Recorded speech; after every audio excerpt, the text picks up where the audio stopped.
여러분 안녕하세요. 자, 여러분 이번 시간에는요, 오염물질을 이렇게 컨트롤하는 방법으로서 전통적인 방법에 대해서 볼게요. 이제 전통적으로는 이제 명령과 통제를 하는 약간 그런 좀 신축성이 없는 그런 통제 방식이거든요. 자, 교재 114페이지 한번 보시면 나와 있는데 차근차근 보면서 정리해 보도록 하겠습니다. 앞서 우리가 이제 외부성 환경 오염이죠. 이걸 치유하는 방법에 대해서 지금 살펴보고 있는데, 그랬을 때 우리가 살펴봤던 첫 번째 줄 보세요. 배출 요금이나 상한선과 거래 시스템은 유인 기반 규제라고 해요. 인센티브에 기반을 둔 방법이에요. 그러니까 인센티브에 기반을 둔 규제 방법이다. 이렇게 보시면 되겠습니다. 그래서 첫 번째는 이제 요금을 부과하는 거죠. 그래서 배출 요금을 딱 부과해서, 이게 텍스랑 비슷해요.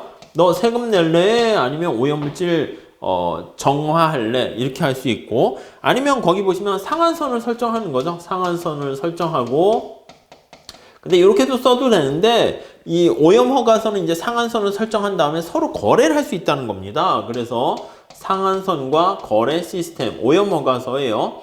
거래 시스템, 이렇게요. 자, 이거는 이제 보시면 요금이니까 가격을 가지고 이제 통제하는 거고요. 이것도 사실은 처음엔 수량을 통제하는 거지만 이제 거래가 가능한 거잖아요. 그러니까 두 개 다 어떻게 보면 약간 시장을 기반을 둔 방식이다. 이렇게 보시면 되겠습니다. 그래서 이제 마켓을 기반을 둔 베이스드 어프로치다. 이렇게 베이스드 접근 방법이다. 이렇게 보시면 되겠습니다. 자, 그런 인센티브가 있어요. 자, 그런데 그게 아니라 그 융통성이 있는 거예요. 요거의 특징은 맨 마지막 줄에 보시면 융통성이 있다. 이렇게 보시면 되겠습니다. 자, 반면에 그렇죠. 밑에서 두 번째 줄 볼까요? 요금제는 너 요금 낼래, 오염물질 줄일래, 그렇게 할 수 있고, 아니면 홈워 같은 경우에는 오염물질을 직접 자기가 점검하긴 그러니까 맨 마지막 줄을 보시면 오염을 줄이는 기술을 사들인다. 그게 오염 허가서를 사는 거죠. 네, 그렇게 정리하시면 되겠습니다. 자, 다음 페이지 가보시면 115페이지 두 번째 줄 보세요. 유인 기반 규제라는 것은 아이디어 자체가 오염을 감소시키는 방법을 자기가 선택을 할 수가 있습니다. 그런 측면에서 인센티브가 있다라고 생각을 하시면 돼요. 융통성이라는 말도 있습니다. 오염 감소 방식에 대한 융통성에 대해서 야, 누가 어떤 방식을 더 하는 게 훨씬 더 바람직할까? 뭐 그렇게 되는 것입니다. 오케이. 근데 그게 아니라 앞서 여기 나와 있는 것처럼, 자, 다음 단락 한번 보도록 하시죠. 융통성 있는 접근 방식과는 대조적으로 환경 규제에 대한 전통적인 접근 방식이 명령과 통제형 규제에 있습니다. 명령과 통제, 지시 명령 내리는 거예요. 통제 방식의 규제가 있습니다. 이 앞뒤가 꽉 막혀 있는 방법입니다. 자, 그래서 이제 대표적인 게 융통성이 없다라고 보시면 돼요. 융통성이 커, 이렇게 보시면 되겠고요. 자, 대표적인 게 세 번째 줄 보세요. 기술 표준을 설정하는 거야. 자, 이 정도 우리가 기술 표준을 딱 설정할 테니까, 야, 이거 이상 기술을 충족하지 못하면 아예 생산 못해, 이렇게 되는 거예요. 자, 거기 보세요. 오염자가 배출 물질을 정화하기 위해서 특정 기술을 설치해야 한다라는 그 있어요. 그거 안 하면 법 위반입니다. 그렇죠? 기술 표준을 설정하고 설정 후 이걸 지키지 않으면 법 위반으로 뭐 엄청난 페널티나 뭐 깜빡이 넣거나 그렇게 되는 겁니다. 그래서 거기 세 줄 내려가 보시면 예전에 수년 전에 통과된 법안에서 새로 모든 발전소가 청정 연료를 이용해 가지고 오염 물질을 좀 깨끗하게 하는 방법, 이런 거 다 필요 없고요. 집진기를 설치해야 돼요. 그래서 예를 들면 집진기를 설치합니다. 그래서 집진기가 만약에 설치되어 있지 않으면 허가를 안 내주는 거야. 저희는 그래도 오염물질을 배출하지 않고 깨끗하게 정화해서 뭐 이렇게 깨끗한 물을 사용하니까 오염물질 배출 안 하는데요. 안 됩니다. 집진기 무조건 설치해야 됩니다. 이게 앞뒤가 꽉 막혀 있는 거야. 목적이 뭐라고요? 오염물질을 깨끗하게 정화시켜가지고 배출하기만 하면 되는 거잖아. 그래서 이러한 중간에 집진기를 설치하지 않더라도 다른 방식을 이용해가지고 오염물질을 정화시키면 오케이 했으면 좋은데 안 돼. 앞뒤가 꽉 막혀 있는 겁니다. 자, 그래서 법이 허락하지 않기 때문에 새로운 청정 연료라든가 유기농 이런 걸 사용해서 할 필요가 없어. 그러니까 뭔가 그러한 자기가 노력할 만한 인센티브가 없어요. 집진기를 그냥 설치하면 그걸로 끝! 그냥 시키는 대로 하기만 하면 돼. 자, 그럼 또 하나 다른 방법이 또 뭐가 있습니까? 라고 하면은요. 자, 거기 보시면 성과 표준이 있습니다. 성과 표준 이렇게요. 이거는 이제 자 알았어요. 조금은 약간 융통성이 있어요. 이거보다는 훨씬 더 융통성이 있으니까 훨씬 나. 야, 네가 어떻게 했던 오염물질은 이렇게 딱 컨트롤하면 돼. 이렇게 되는 거니까 그거는 되는데 우리 앞서서 얘기한 것처럼 바트와 호머 같은 경우에 바트가 훨씬 비용을 더 낮게 생산할 수 있단 말이야. 그러면 둘이 거래를 했을 때 비용을 절감시킬 수 있는 여지가 분명히 있었습니다. 파레토 계산이 좀 더 가능한 상황이 있었음에도 불구하고 이거는 그런 게 없어. 무조건 똑같이 얼마만큼 해야 돼? 목적 달성. 이렇게요. 이게 획일적인 거잖아. 자, 그래서 거기 보시면 자, 성과 표준이라는 것은 퍼포먼스를 스탠다드로 맞추는 겁니다. 각 오염자에게 배출 목표를 정해요. 그래서 그 정한 다음에 그걸 지키도록 하는 거야. 두 번째 줄에 보시면 오염자에게 이 표준을 어떤 방식으로든 달성하도록 할 수 있는 그거는 융통성이 있다니까. 자, 그런 의미에서는 기술 표준보다 더 효율적이다라고 얘기할 수 있지만 자, 개별 기업의 고정된 배출 목표를 똑같이 정하는 거야. 오염물질 배출량을 바트와 호머에게 야, 너네들 무조건 40개씩 줄여 40, 40 이렇게 할당을 해주는 거죠. 그래서 거기 한번 잘 체크해 두세요.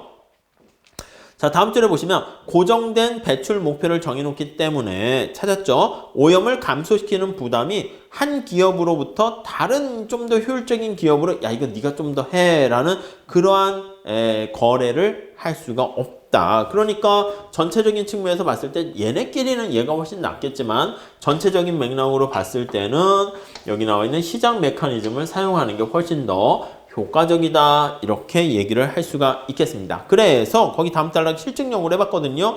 이 명령 통제하는 방식보다 여기 유인 기반을 사용하는 방식이 비용 측면에서 얼마나 좋으냐라고 했더니 최소한 거기 보시면은 1.07배에서 22배 평균 한 10배 이상 훨씬 더 비용 측면에서 바람직하다 이렇게 나온 것을 알 수가 있습니다.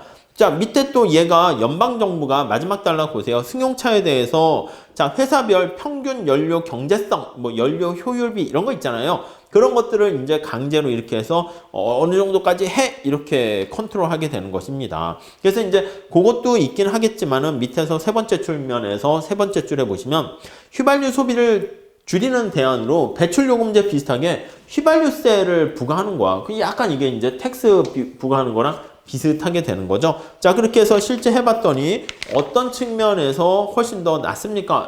역시 직접 컨트롤하는 것보다 이렇게 시장 메커니즘 가격을 오히려 차라리 부과하는 게 훨씬 더 낫다. 이렇게 보시면 되겠습니다.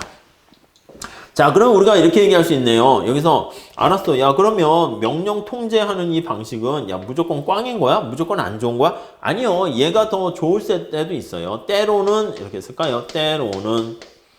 때론 얘가 더 훨씬 더 나을 때도 있습니다. 첫 번째 줄 볼까요? 일정 조건 하에서 거의 밑줄 치세요. 그래서 때론이 일정 조건 하에서는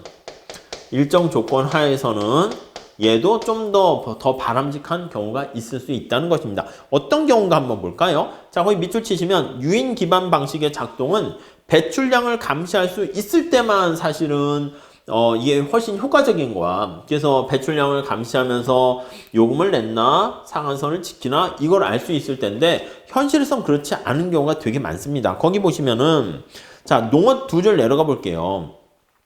자, 발전소 같은 경우에는 뭐 비교적 배출하는 거를 쉽게 컨트롤할 수 있는데 농촌에서 나오는 화학적 유수물, 침전물, 부유물 같은 이런 것들은 지속적으로 컨트롤하고 관찰하기가 어려워요. 그랬을 때는 아예 기술 표준을 딱 설정을 하는 거야. 농촌에도 무조건 집진기를 설치하도록 하는 거야. 이거 안 달았으면 무조건 컨트롤, 통제하는 것이죠. 그렇게 되면은 오히려 안정적으로 효과적으로 그거를 우리가 통제할 수 있다라는 측면에서 감시하는 비용이 많이 들게 되면은 그랬을 땐 이게 차라리 더 편하다 이렇게 보시면 될 것 같습니다.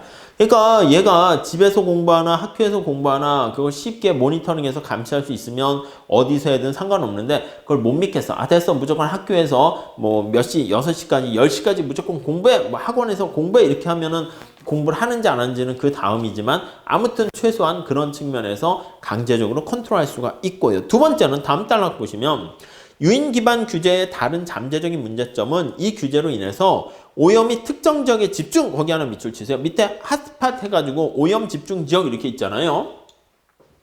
우리가 이제 상한선과 거래 시스템은 오염 허가서라고 생각하시면 돼.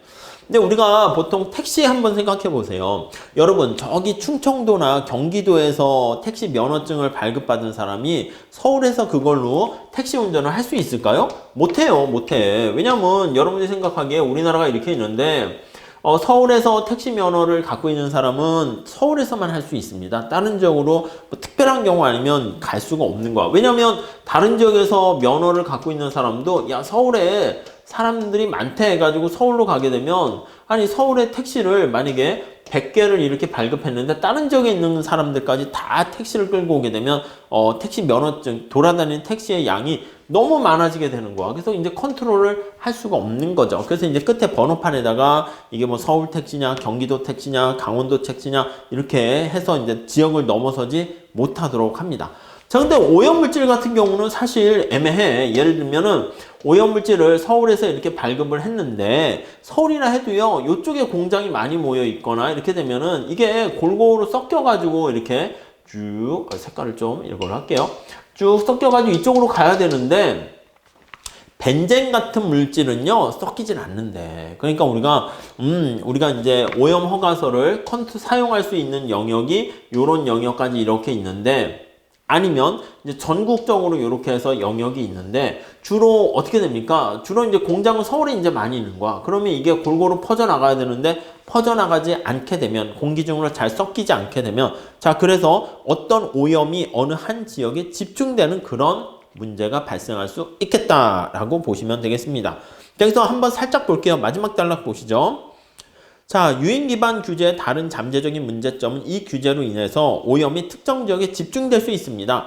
유인 기반 시스템은 모든 원천으로부터 나오는 총 배출량의 총량을 제한하게 됩니다. 그래서 다른 지역에 쫙 퍼지게 되면 전체적으로 평균적으로 오염물질이 골고루 섞이게 되는데 만약 배출이 한 지역에서 집중됐는데 이게 널리 퍼지지가 않아. 그렇게 되면 그 지역이 오염물질, 뭐 미세먼지, 뭐 이렇게 환경오염이 집중적으로 심해질 수가 있는 거야. 그래서 오염 집중 지역으로 알려질 수 있고요. 자, 그런 경우에 명령과 통제 방식은 개별 오염 원천의 배출량에 제한을 둠으로써 오염 집중 지역의 발생을 오히려 회피할 수 있겠다라고 보시면 되겠습니다. 아셨죠? 자, 그래서 지금 살펴본 거는 명령과 통제 방식의 어떤 전통적인 방식을 지금의 시장 메커니즘의 유인 기반과 같이 비교해서요.